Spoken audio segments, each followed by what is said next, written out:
નમસ્કાર. આપણે અગાઉના ભાગમાં જોયું કે ઉપવાસનો અર્થ શું, ઉપવાસ શા માટે કરવો જોઈએ અને જુદા જુદા ઉપવાસ કેવી રીતના કરાય અને ઇન્ટરમિટન્ટ ફાસ્ટિંગ કોને કહેવાય તે જોયું. આજે આપણે ઉપવાસ કરવાથી શું ફાયદા થાય તે જાણીશું.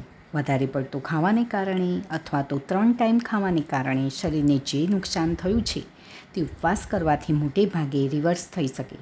સપ્રમાણ ઉપવાસ કરવાથી તમારી યાદશક્તિ તથા કોન્સન્ટ્રેશન વધે, તમારી એનર્જી વધે, બુદ્ધિ શાર્પ થાય, આળસ ઓછી થાય, તામસિક વિચારો ઓછા થાય, સાત્વિક પ્રવૃત્તિમાં વધારો થાય. તમે જ્યારે વધારે ખોરાક ખાઈ જાઓ છો તો તેને પચાવવા માટે હોજરી તરફ લોહીનો સપ્લાય વધારે જતો રહે, તેથી મગજને સપ્લાય ઓછો મળે, તેથી જમ્યા પછી ઊંઘ આવે, આળસ આવે.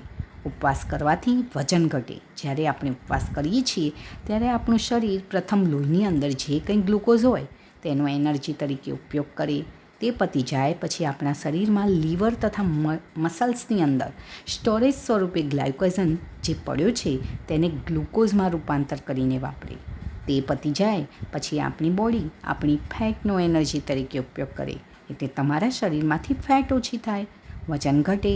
ગ્લુકોઝનું લેવલ ઘટવાથી ડાયાબિટીસ પણ કંટ્રોલમાં રહે, ઇન્સ્યુલિનનું લેવલ ઘટે. આપણે વધારે ખોરાક ખાઈએ ત્યારે આપણા શરીરમાં વધારે ઇન્સ્યુલિન છૂટું પડે અને કોલેસ્ટ્રોલને પણ વધારે. ઉપવાસ કરવાથી કોલેસ્ટ્રોલ ઘટે, હૃદયની બીમારીમાં ઘટાડો થાય, આપણી જઠરાંગને તેજ થાય, રોગપ્રતિકારક શક્તિ વધે, બીમાર પડવાની શક્યતા ઘટી જાય, કેન્સરનો રોગ થતો હોય તો અટકી જાય. વધારે પડતું ખાવાને કારણે આપણા સેલની અંદર કચરો જામી જાય, તેના કારણે સેલને નુકસાન થાય. જો તમે ઉપવાસ કરો તો આપણું શરીર તમારા સેલમાં રહેલા કચરાને દૂર કરે, તે કચરામાંથી આપણા શરીરને જરૂર હોય તેવા સ્પેર પાર્ટ બનાવે અને તે સેલને બરોબર કામ કરતો કરે.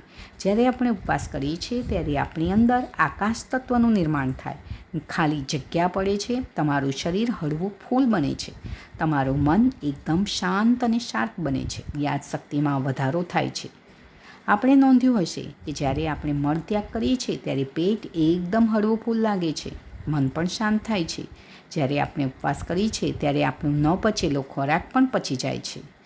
વધારે લાંબા ઉપવાસ કરવાથી શું નુકસાન થાય તે પણ આપણે પછીના ભાગમાં જાણીશું.